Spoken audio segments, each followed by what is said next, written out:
سر آپ ہر press conference میں ذکر کرتے ہیں اور ہم جانتے ہیں کہ افواج پاکستان کی بہت قربانیاں ہیں، شہداء ہیں، ان کے اہل خانہ ہیں، اور یقیناً ہم سب کے لیے بہت قابل احترام بھی ہیں۔ ابھی آپ نے ذکر کیا کہ روزانہ کی بنیاد پر 130 سے زائد IBOs ہو رہے ہیں، ایک بہت بڑا فگر ہے، اور ہونا یہ چاہیے کہ اس کے بعد دہشت گردی کے واقعات میں کمی ہوتی، لیکن گراؤنڈ ریئلٹی اس کے برعکس نظر آ رہی ہے۔ ہم دیکھ رہے ہیں کہ دہشت گردی کے واقعات میں بھی اضافہ ہو رہا ہے روز بروز، اور ہم یہ بھی دیکھ رہے ہیں کہ شہداء کی تعداد میں بھی اضافہ ہو رہا ہے۔ تو کیا یہ آپریشنز مؤثر نہیں ہیں یا اس کی کیا وجہ ہو سکتی ہے؟ اگر اس حوالے سے آپ کچھ بتانا چاہیں، شکریہ۔ دیکھیں، یہ جو انسداد دہشت گردی کے خلاف جو پاکستان کی جنگ ہے، یہ ایک منظور شدہ اور ایک مربوط حکمت عملی کے تحت لڑی جا رہی ہے۔ مختلف سیاسی جماعتوں، سٹیک ہولڈرز اور تمام حکومتوں نے یہ جو حکمت عملی ہے اس کو مرتب کیا۔ یہ national action plan, revise national action plan, اور اب عزم استحکام کے نام سے ایک ڈاکومنٹڈ شکل میں بھی موجود ہے۔ اس کے اندر جو کائنیٹک ایکشنز ہیں، جو فوج پاکستان کے اور قانون نافذ کرنے والوں اداروں کے کام ہیں، وہ بھی ایک مربوط حکمت عملی کے تحت کیے جاتے ہیں، اور وہ اس کے 4 فیزز ہیں: clear, hold, build and transfer. تو آپ کا جو سوال ہے کہ یہ کیوں دہشت گردی بڑھ رہی ہے، تو we'll have to then understand that what is going on. تو یہ جو افواج پاکستان کا اور قانون نافذ کرنے والوں نے 4 مرحلوں میں کام کرنا ہے، جو ایک مربوط حکمت عملی طے شدہ، اس پہ تمام سٹیک ہولڈرز کا ایگریمنٹ ہے: کلیئر، ہولڈ، بلڈ، ٹرانسفر۔ اس میں جو فوج کا کام ہے وہ ہے دہشت گردی سے علاقوں کو کلیئر کرنا اور ان کو عارضی طور پر ہولڈ کرنا، تاکہ وہاں پہ جو باقی سٹیک ہولڈرز ہیں، جو انتظامیہ ہے، وہ وہاں پہ اس کے لیے ایک سازگار ماحول پرووائڈ کیا جائے، جس میں آ کے وہ سماجی اور معاشی منصوبے لگائے اور پھر اس علاقے کو کلی طور پہ ٹیک اوور کرے۔ اس میں جو فوج ہے اور قانون نافذ کرنے والے ادارے ہیں، انٹیلیجنس ایجنسیز ہیں، انہوں نے یہ 2 دہائیوں سے زیادہ جو دہشت گردی کی جنگ لڑ رہی ہے، اس میں 46,000 مربع کلومیٹر سے زیادہ علاقہ ہے جس کو دہشت گردوں سے کلیئر کروا چکی ہے۔ 46,000 کلومیٹر سے زیادہ مربع کلومیٹر زیادہ علاقہ ہے، اس کو کلیئر کرا چکی ہے۔ And that is why we always say that there is no go area in Pakistan. یہاں کوئی ایسا علاقہ نہیں جہاں پہ عملاً دہشت گردوں کی اجارہ داری ہو۔ تو جو کلیئر اور ہولڈ کے فیزز ہیں وہ تو مکمل ہو چکے ہیں، اور یہ جو آپ آپریشن ذکر کرتی ہیں 130 انٹیلیجنس بیسڈ چھوٹے بڑے آپریشن، جو تمام قانون نافذ کرنے والے ادارے، اس میں پولیس بھی شامل ہیں اور اس کے اندر انٹیلیجنس ایجنسی بھی شامل ہیں، یہ کیے جاتے ہیں اسی کو مزید تقویت اور دوام دینے کے لیے۔ اب یہ جو بلڈ اور ٹرانسفر کا کام ہے، اس میں تمام سٹیک ہولڈرز کا یہ بھی ایگریمنٹ ہے کہ اس کو مکمل ہونے کی ضرورت ہے، اور اس میں جو لیڈ ہے that is with the local government and the provincial governments, کیونکہ اس میں آ کے انہوں نے وہاں پہ صحت کے، تعلیم کے، روزگار کے، سوشل اکنامک پروجیکٹس لانے ہیں، تاکہ عوام کو جو سا ہے ایک روزمرہ کی زندگی میں مصروف کیا جائے۔ اس میں بھی میں اپنی پچھلی پریس کانفرنس میں بھی شاید میں نے ذکر کیا تھا کہ جو پاکستان فوج ہے وہ بڑھ چڑھ کر اس میں لوکل گورنمنٹس کی، پروونشل کی، نیشنل لیول پہ اس کی اعانت کرتی ہے، اور ملٹیپل پروجیکٹس جو سے ہیں، تعلیم کے، صحت کے، روزگار کے، انفراسٹرکچر کے، وہاں پہ ان علاقوں میں KPK اور بلوچستان میں پاک فوج کی جو یونٹس ہیں، فارمیشنز ہیں، وہ کرتی ہیں۔ ان کی ایک لمبی لسٹ ہے، وہ آپ لوگ سب آگاہ ہے اس سے اور عوام سے آگاہ ہے۔ لیکن یہ جو آپ کا کلیئر اور ہولڈ کے بعد چونکہ وہ بلڈ اور ٹرانسفر کا فیز مکمل نہیں ہو رہا، تو اس سے ہو یہ رہا ہے کہ حکومت کی جو اجارہ داری ہے اس کا جو انحصار ہے، مین انحصار، وہ فوجی آپریشنز پہ رہ گیا۔ ان علاقوں میں حکومت کی اجارہ داری کا ذریعہ یہ فوجی آپریشنز نہیں ہو سکتے خالی. اور اس کی وجہ سے دوسرا یہ ہو رہا ہے کہ کئی علاقے ایسے ہیں جن کو ہم بار بار کلیئر کر رہے ہیں, حوالے کرتے ہیں انتظامیہ کے, دوبارہ جو سا چونکہ بلڈ اور ٹرانسفر فیز نہیں ہوتا پھر دوبارہ کلیئر کرنے پڑتے ہیں. اس کا ایک اور فال آؤٹ یہ ہو رہا ہے کہ آرمی کی جو پرلونگ ڈپلائمنٹ ہے, بیکاز بلڈ اور پھر جو انتظامیہ نے ٹرانسفر لینا ہے ان علاقوں میں صوبائی حکومتوں نے اور جو وہاں کی انتظامیہ لوکل گورنمنٹس ہیں, دے شوڈ ٹیک اوور.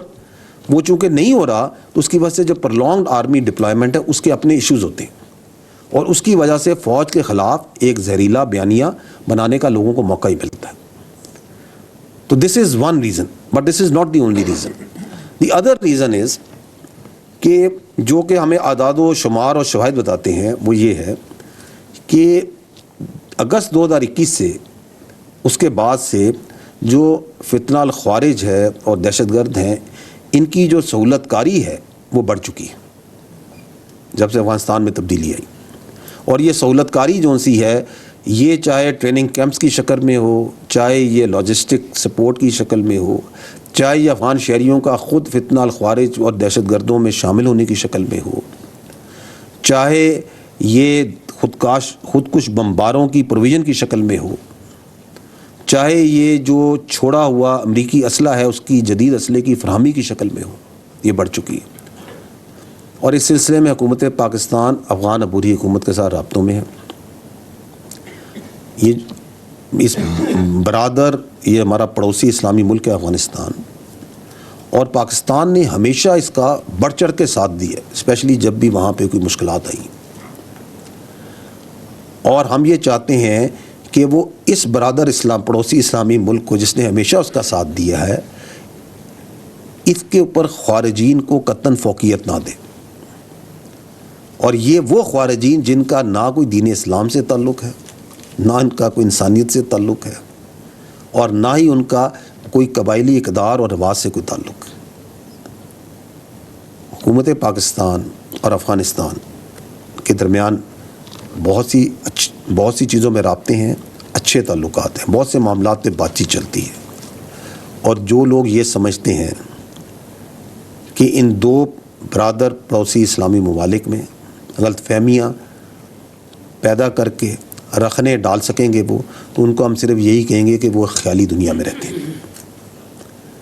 تیسری جو ایک وجہ ہے, یہ جو بڑھتی دہشت گردی کی آپ نے بات کی, وہ میں بار بار اس فورم سے کہہ بھی چکا ہوں کہ جو فوج ہوتی ہے وہ دہشت گرد سے لڑتی ہے, قوم دہشت گردی سے لڑتی ہے. اسی لیے حکومت نے یہ جو ریوائز نیشنل ایکشن پلان کی ایک نئی شکل جو حکمت عملی کی عزم استحکام کے نام سے تمام سٹیک ہولڈر کے ساتھ بیٹھ کے پیش کی. اس کا مقصد کیا ہے؟ اس کا مقصد یہی ہے کہ جو وہ نان کائنیٹک ایکشنز ہیں which are essential to defeat terrorism in totality, ان پہ عمل کیا جائے, جس میں لیڈ باقی سٹیک ہولڈرز کی. اگر ان میں سے 3 سب سے اہم جو ایکشنز ہیں وہ کیا ہیں, وہ ہے کہ پاکستان کے کرمنل جسٹس سسٹم کو مضبوط کیا جائے, ٹیرر کرائم نیکسس کو توڑا جائے, جو دہشت گرد ہیں اور جو کرمنل مافیاز کا آپس میں نیکسس بنا ہوا ہے اس کو توڑا جائے. اور تیسرا کہ پوری قوم یک زبان ہو کر دہشت گردی اور شدت پسندی کے خلاف ایک بیانیے پر کھڑی ہو. تو اس میں لیڈ جون سی ہے ان نان کائنیٹک ایکشنز میں بھی باقی سٹیک ہولڈرز کی اور سیاست کی ہے. ہم ان کی ہمیشہ کی طرح بھرپور آنت اور معاونت کرتے رہیں گے. تو ان نٹشل جو آپ نے بات کی, اور بالکل آپ کا جنمن سوال ہے کہ اتنے آپریشنز ہو رہے ہیں, کیوں ہو رہے ہیں, تو میں آپ کو یہ بتانا چاہ رہا ہوں کہ اٹ از بیکاز کہ کلیئر اینڈ ہولڈ مکمل ہو چکا ہے, بلڈ اینڈ ٹرانسفر کا انتظار ہے اور بڑے عرصے سے انتظار ہے. کراس بارڈر فیسیلیٹیشن ایک پرابلم ہے جس کو ایڈریس کیا جا رہا ہے اور جس کے لیے بہت سی بات چیت کی جا رہی ہے اور ایکشنز لیے جا رہے ہیں. اینڈ تھرڈلی یہ نان کائنیٹک ایکشنز جو ہیں which are part of national action plan, revised national action plan, عزم استحکام, in which the lead is with the non-kinetic partners of this campaign, یہ جو انسانی دہشت گردی کی ہے, this must be done. So that is what is the reason. Thank you سر.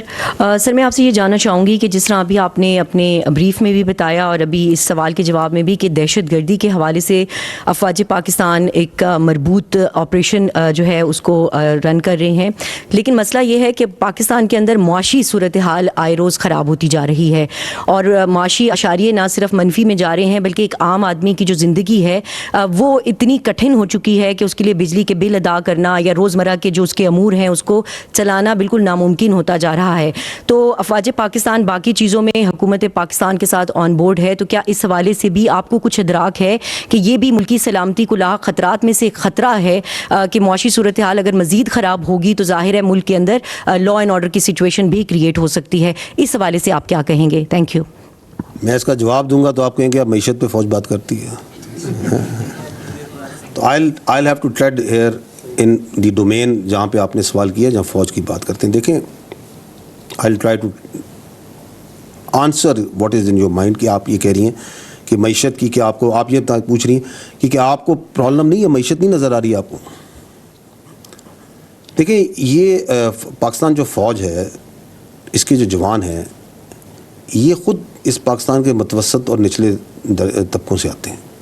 عمومی طور پہ جو ایلیٹ اشرافیہ یا امیر طبقوں سے تو یہ فوج کے جوان اور افسر نہیں آتے. تو ہمیں بخوبی احساس ہے، ہمیں ادراک ہے، بالکل ہے احساس. اور دوسری بات یہ ہے کہ اس سے ہم جس طرح پاکستان کے عوام ہیں ہم بھی اس پہ اسی طرح نبرد آزما ہوتے ہیں جس طرح باقی آپ لوگ نبرد آزما اور پاکستان کے عوام نبرد آزما ہوتے ہیں. But I will not talk here on the individual level. Let me try to give you a perspective کہ اداراتی طور پہ کیا ہو رہا ہے، کیونکہ آپ کہہ رہی ہیں کہ معیشت کا آپ کو احساس ہے اور یا نہیں ہے. دیکھیں 2022-23 میں ہمارا جو دفاعی بجٹ تھا پاکستان کا وہ جی ڈی پی کا 1.9% تھا.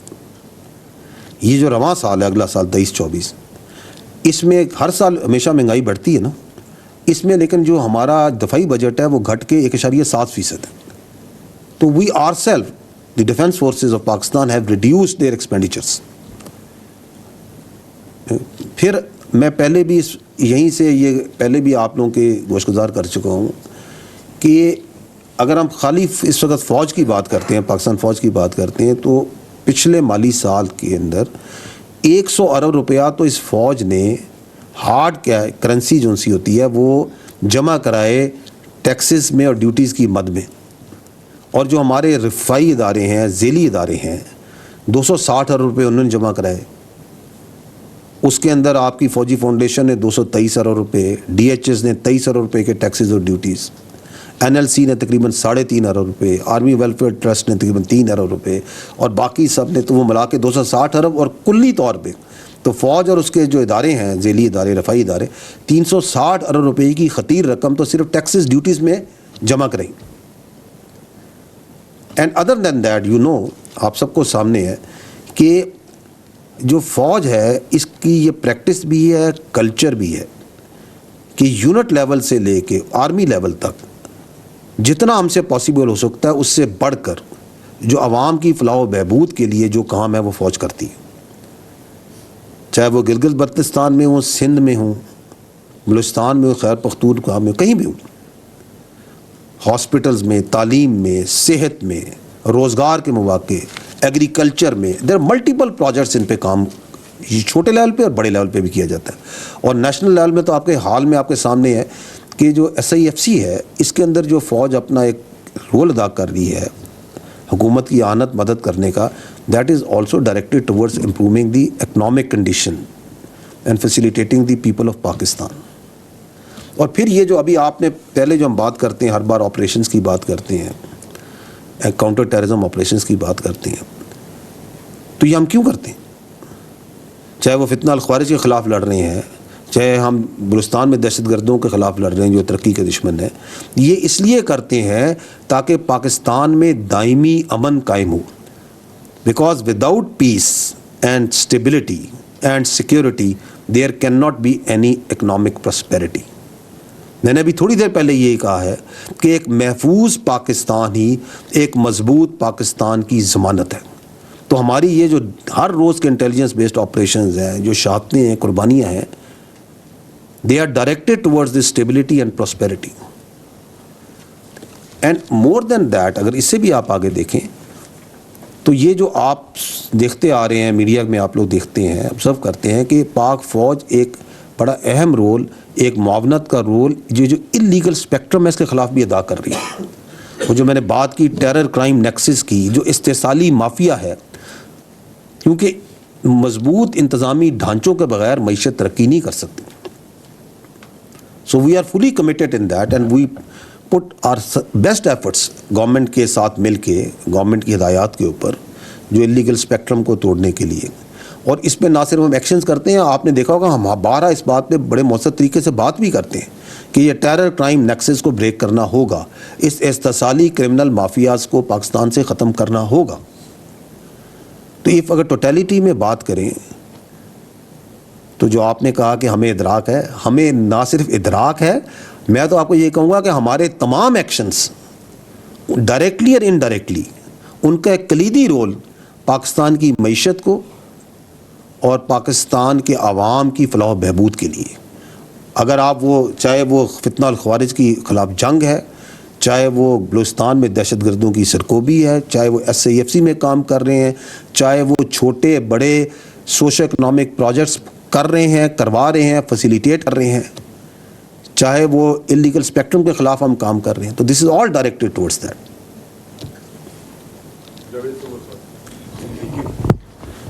سر میرا نام جاوید سومرو ہے, ہم نیوز سے تعلق ہے میرا. سر میرا کوشچن جو ابھی آپ نے اپنی بریفنگ میں جنرل فیض حمید کے بارے میں بتایا کہ ان کی جس طرح سے بھی ایک قانونی طور پر ان کے ساتھ جو فیس کیا جا رہا ہے وہ کر رہے, میرا اس سے کوشچن ریلیٹڈ یہ ہے کہ جب جنرل فیض حمید کو DGI بنایا گیا تھا تو ان سے پہلے جنرل نوید مختار تھے, پھر جنرل باجوہ کا بھی بھی ایک اہم عہدے پر آ کر فائز ہوئے. تو آپ نہیں یہ سمجھتے کہ جب جنرل فیض حمید کو لایا جا رہا تھا تو ان کے اندازہ نہیں تھا کہ وہ اس طرح سے ایک سیاسی جماعت کے ساتھ جا کے سمپتھیز لیں گے, ان کے ساتھ ان کے قریب جا کر ان کو بہت زیادہ ان کو فیور کریں گے. تو آپ کیا سمجھتے ہیں کہ ان کے جو یہاں تک لانے پر, اس عہدے تک لانے پر, ان دونوں شخصیات کے کردار کو آپ کس نظر سے دیکھتے ہیں, جیسے جنرل باجوہ صاحب ہیں اور جنرل نوید مختار صاحب ہیں؟ دیکھیں یہ ISI کا جو ڈائریکٹ باس ہوتا ہے وہ کون ہوتا ہے؟ پرائم منسٹر ہوتا ہے. تو آپ نے اس وقت کے وزیر اعظم کا تو ذکر نہیں کیا. پوائنٹ از کہ یہ جو اپنا, میں پہلے بھی کہہ چکا ہوں کہ جو ہمارا جو احتساب کا عمل ہے نا وہ بالکل شفاف ہے, سخت ہے, کڑا ہے, but it does not work on allegations.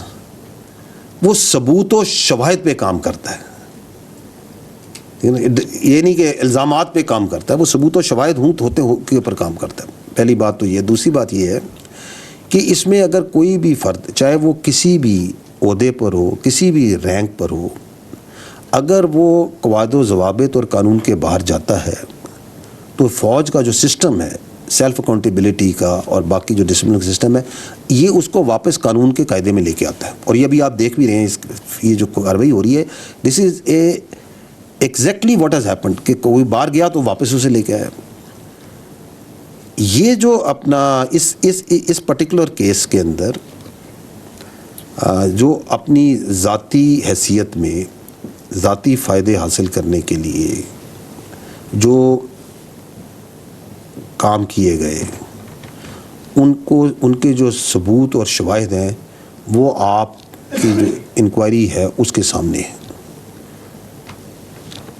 جو ہماری پریس ریلیز تھی اس میں ہم نے آپ کو یہ بھی بتایا تھا کہ ریٹائرڈ آفیسر پہ یہ الزام بھی ہے کہ انہوں نے ذاتی مقاصد کے لیے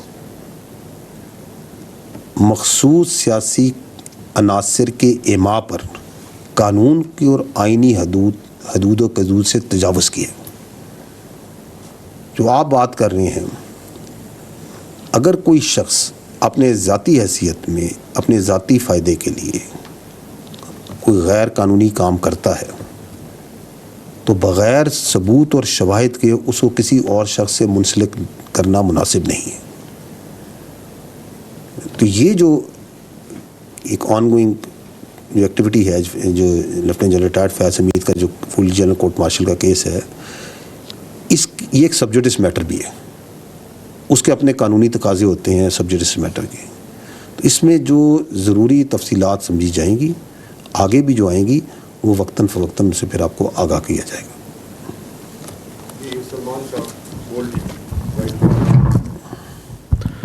سلمان علی فرام بول نیوز. سر میرا سوال بلوچستان کے حوالے سے ہے. اس وقت بڑی زیادہ کنسرن ہے پورے ملک کے اندر بلوچستان کے معاملے کو لے کے. آپ نے آپریشنز کا ذکر کیا, 25 اور 26 کی جو ویل کوآرڈینیٹڈ ٹیرر اٹیکس تھے ان کا ذکر کیا. ہم سب جانتے ہیں کہ وہاں پر ایک آن گوئنگ آپریشنز موجود ہیں, فورسز موجود ہیں, اور ڈیفینیٹلی ان کو سپورٹ کرنے کے لیے انٹیلیجنس نیٹ ورک بھی موجود ہوگا.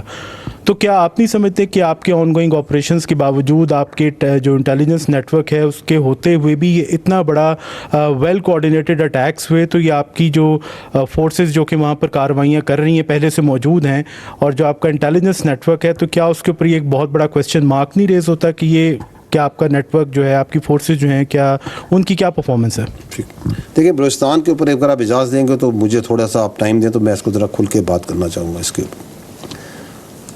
بلوچستان جو ہے نا, یہ پاکستان کی جان ہے, یہ ہماری شان بھی اور آن بھی ہے. اور جہاں تک فوج کا تعلق ہے, شاید ہی فوج میں کوئی افسر ہو جس نے بلوچستان میں سرو نہ کیا ہو, اس نے وہاں ٹریننگ نہ حاصل کی. ہمارے لیے تو یہ ایک دوسرے گھر کا درجہ رکھتا ہے.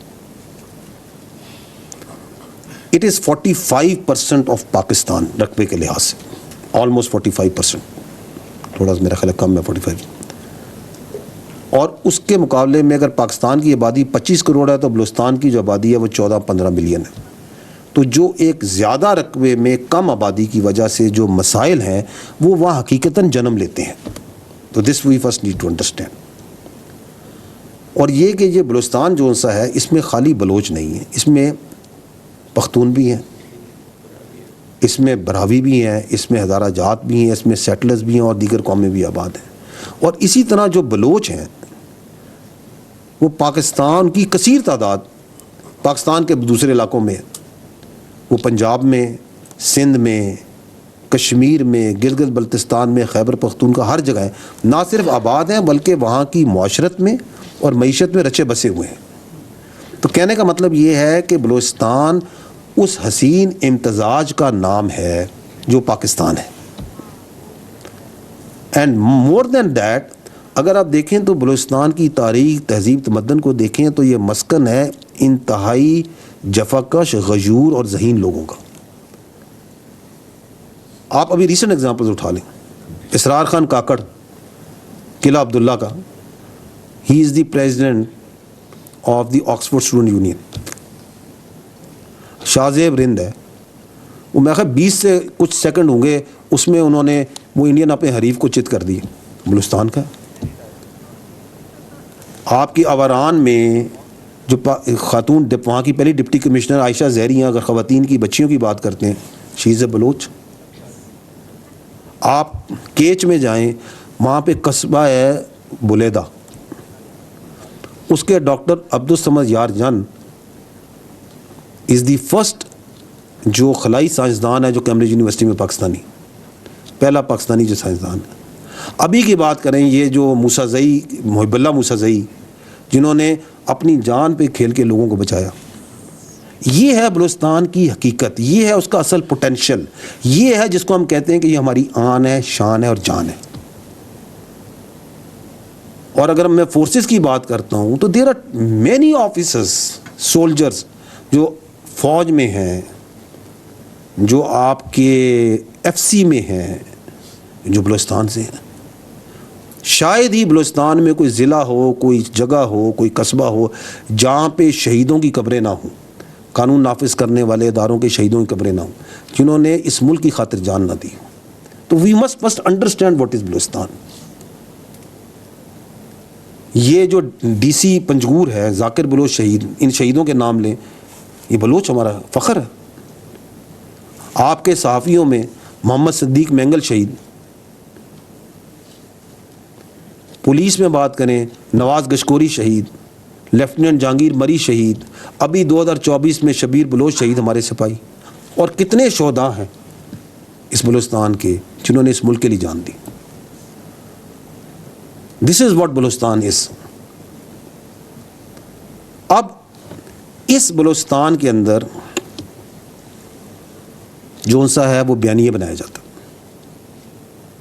بیانیہ بنائے جاتے ہیں، مٹھی بھر دہشت گردوں کو جو سرپرست کرتے ہیں وہ بیانیہ بناتے ہیں احساس محرومی کا، وہ بیانیہ بناتے ہیں ریاستی جبر کا، وہ بیانیہ بناتے ہیں کہ حقیقی نمائندگی نہیں ہے ہماری، بالکل بناتے ہیں۔ ہمارا کام یہ ہے کہ let us cut through these بیانیاز، ان کی حقیقت دیکھیں، کیونکہ آپ جب ان بیانیوں کو، یہ جو میں نے آپ کے سامنے حقائق رکھے ہیں، ان زمینی حقائق اور باقی حقائق کے ساتھ رکھیں گے تو آپ کو ان کے بیانیوں میں تضاد نظر آئے گا، جھول نظر آئیں گے۔ احساس محرومی کا بیانیہ، اس سال بلوچستان کا جو بجٹ ہے وہ تقریباً 750 ارب روپے ہے، اس میں سے 520 ارب وفاقی حکومت نے دیے، تو 70% وفاق نے دیے، یہ ہے حقیقت۔ ایکسپلائٹیشن اور ریسورسز کی بات کرتے ہیں، یہ بیانیہ بناتے ہیں نا، یہ جو سرپرستی کرتے ہیں ان مٹھی بھر دہشت گردوں کی، یہ بلوچستان حکومت 254 ارب روپے صرف منافع لیتی ہے رائلٹی سے، اور جو بلوچستان میں معدنیات کے پروجیکٹ ہیں ان میں 80% جو لوگ ہیں وہ تو بلوچستان کے ہیں جو ان میں کام کرتے ہیں۔ بیانیہ بنایا جاتا ہے احساس محرومی کا۔ 1947 میں پورے بلوچستان میں 375 کلومیٹر کے قریب سڑکیں تھیں، آج 25,000 کلومیٹر سڑک ہے، 8 قومی شاہراہیں ہیں۔ تعلیم کی بات کریں، اس وقت تقریباً 73,000 بلوچستان کا بچہ فلی فنڈڈ پارشلی فنڈڈ اسکالرشپس پہ پاکستان میں اور بیرون پاکستان بھی تعلیم حاصل کر رہے ہیں۔ بلوچستان میں جو ٹیکنیکل ٹریننگ انسٹیٹیوٹس ہیں وہ زیادہ ہیں as compare to many other provinces. وہاں پہ 13 فل فلیج کیڈٹ کالجز ہیں، ملٹیپل ریزیڈینشل کالجز ہیں، یونیورسٹیز ہیں۔ انفراسٹرکچر بڑے پروجیکٹس کی بات کریں تو بلوچستان میں سی پیک ہے، گوادر ایئرپورٹ ہے، آغاز حقوق بلوچستان کے پروجیکٹس، خوشحال بلوچستان کے پروجیکٹس، 100 جو ڈیمز کے projects, solarized tube wells, Kachhi canal, date processing plants Panjgur میں، and there are multiple projects جو وفاقی حکومت، صوبائی حکومتیں، ریاستی ادارے بلوچستان میں کرتے ہیں، کر رہے ہیں، کرتے آ رہے ہیں اور کرتے رہیں گے۔ تو یہ ہے حقیقت اس احساس محرومی کی، بیانیے کی۔ پاکستان، ہم مانتے ہیں کہ پاکستان ایک ترقی پذیر ملک ہے، پاکستان کے اپنے لارجر اکنامک ایشوز ہیں، لیکن جو ہمارے وسائل ہیں اس میں بلوچستان کو خصوصی فوقیت حاصل ہے اور رہے گی۔ وہاں پہ ہم مانتے ہیں کہ وہاں پہ معاشی اور معاشرتی ترقی کا بہت سکوپ ہے، لیکن وہ ہو رہی ہے اور ہوتی رہے گی۔ ہم یہ بھی جانتے ہیں کہ بالکل جیسے میں نے پہلے عرض کیا کہ ایک بڑا رقبہ ہے، کم آبادی ہے، تو وسائل زیادہ چاہیے، لیکن یہ تو کسی کو حق نہیں ملتا کہ اس کو ایک نیگیٹیولی ایکسپلائٹ کرے، لوگوں کی ذہن سازی اس پہ کرے۔ اب آپ دیکھیں یہ جو بیانیہ بنتا ہے کہ جی ہماری حقیقی نمائندگی نہیں ہے، تو میں یہ آپ سے سوال کرتا ہوں کہ آپ یہ بتائیں کہ بلوچستان میں کون سا سیاسی نظام ہے؟ وہی سیاسی نظام ہے جو باقی صوبوں میں ہے، جو پاکستان میں، کوئی ڈفرینٹ ہے وہاں پہ نمائندگی دینے کا نظام؟ It is the same. تمام جو سیاسی پارٹیاں ہیں، چاہے وہ قومی لیول کی ہوں یا نچلے صوبے کے لیول پہ بھی ہوں، وہ بلوچستان کی سیاست میں بھرپور حصہ لیتی ہیں۔ مختلف اعدار میں ان تمام سیاسی پارٹیاں کسی نہ کسی وقت میں بلوچستان کی حکومت کا اور نیشنل لیول کی گورنمنٹ کی، فیڈرل کی گورنمنٹ لیول کی گورنمنٹ کا پارٹ رہی۔ ان 17 کے قریب جو بلوچستان کے چیف منسٹر ہیں، آپ شاید جانتے ہوں گے، وہ 17 کے 17 جو ان سے ہیں وہ بلوچ ہیں، اور احساس یعنی کہ نمائندگی نہ ہونے کا، محرومی ہونے کا بیانیہ بنایا جاتا ہے۔